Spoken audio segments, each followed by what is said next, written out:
Good morning, children. We are going to do the first lesson of your English text. The name of the lesson is Pagla Dashu. The story begins that there was a boy called Dashu in the school, and there was no one in the school who did not know Pagla Dashu, as he was called by everyone in the school. His actual name was Dasharati, but everyone called him Pagla Dashu. Even a new Durwan who was appointed also could easily spot Pagla Dashu. This was the name everyone called him for the way he looked, walked and talked.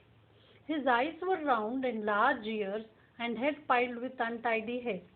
As soon as one saw him would remember this couplet. A meager frame topped by head of large size like the koi fish of Jessore in human guise. Dashu was always compared to a lobster because the way he walked, waving his arms and legs in a hurry.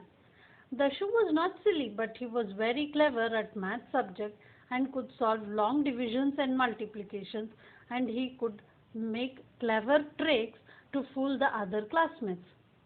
Jagabandhu was regarded as the good boy of the class. Though he was good at his studies, he was the meanest and cunning person. One day, Dashu went to ask him the meaning of an English word, but Jagabandhu, instead of explaining, he scolded Dashu and sent him back. And he went and complained to the teacher, Pandit Moshai, that the new boy, that is Dashu, is calling him names. Pandit Moshai scolded Dashu and he was very upset. Jagabandhu was the favorite student of Mishti Babu, the English teacher. Whenever he needed a book in the class, it was Jagabandhu's book he would ask for. One day, Master Moshai asked for a grammar book and Jagabandhu promptly offered the book covered in a green cloth.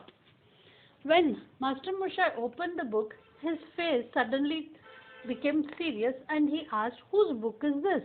Jagabandhu very proudly said that it was his book. Master Moshai said, new edition is it? Seems to have changed completely. Then Master Moshai read the name of the book, Police Inspector Jashobanta, a spine-chilling crime thriller.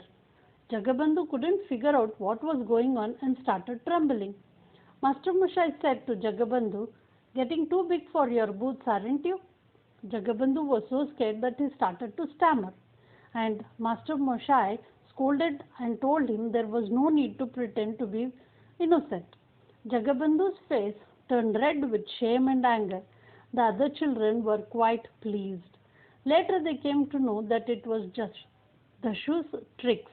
He had substituted the grammar book for a book with the same cover for a joke.